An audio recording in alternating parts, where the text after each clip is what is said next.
sa ating public market dahil alam ko isa ito sa concern na ating mga constituents.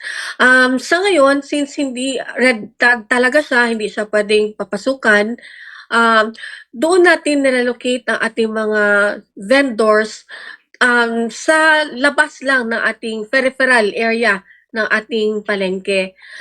Pero just this morning, nag-conduct tayo ng committee hearing presided by Councilor Richard Atendido and attended by the city councilors to close, temporary closure of the one lane of Pioneer Avenue, designating it as the temporary relocation site for our vendor sa public market. Okay. And then, oo. And if I may add, excuse me, ma'am. Ma'am Pioneer or P. Acharon Boulevard?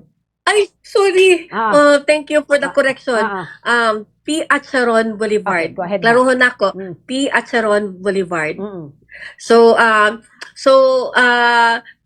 ongoing na pod ang construction for the katong relocation building mismo. Dili lang siguro makitaan sa karon ang ginahimo because the construction ba ang tawag ana or ang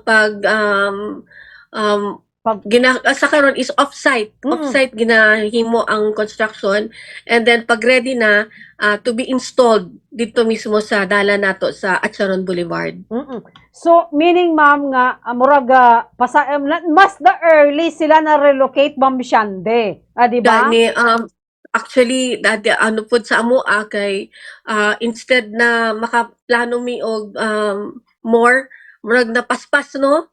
So na unsa mga upod taog gamay nga pasensya siguro kay maghulat pa gyud ang atong mga vendors especially sa fish na area nato na mga 2 months para ma-completely build ang atong relocation site.